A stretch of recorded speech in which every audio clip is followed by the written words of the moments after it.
দোয়া দাও আর কি দোয়া দেবে না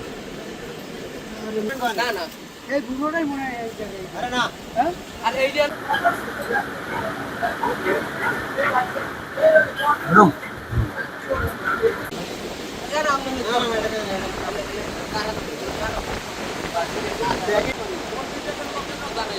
একটু উপকূলের জন্য এটাই আনা এই যে কত বাচ্চা এরকম যদি 200 কচ্ছপে যদি বাচ্চা দিত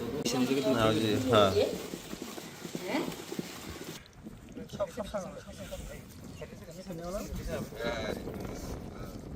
আচ্ছা আরো সাথে সাথে পিছন যাও ভাইয়া একটু এই যে আলো করুন কি করবেন না ছবি তোলার ই করবেন না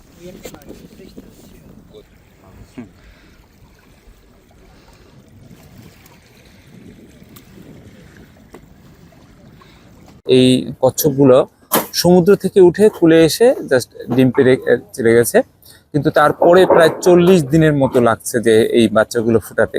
তা সেটা আমরা বলবো যে এই অঞ্চলটা আসলে কচ্ছপের একটা অভয়ারণ্য, এবং এটা আমরা এখন বুঝতে পারছি যে এখানে প্রায় দেখা যাচ্ছে যে কচ্ছপ পাওয়া যাচ্ছে। আমরা মূলত উপকূল পরিবেশ রক্ষা আন্দোলন আমরা কাজ করে আসছি পরিবেশ প্রকৃতি নিয়ে। আপনারা জানেন যে ডলফিন এবং কচ্ছপ নিয়ে আমরা কাজ করি লম্বা সময়।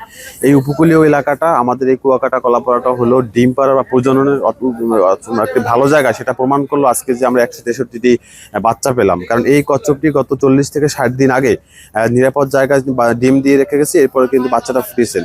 আমরা আজকে খবর পাওয়ার সাথে সাথে ওখানে গিয়ে বাচ্চাগুলো উদ্ধার করি, পাশাপাশি আমরা উপজেলা প্রশাসন এবং বন বিভাগের সহায়তায় এটাকে আমরা অবমুক্ত করতে সক্ষম হই।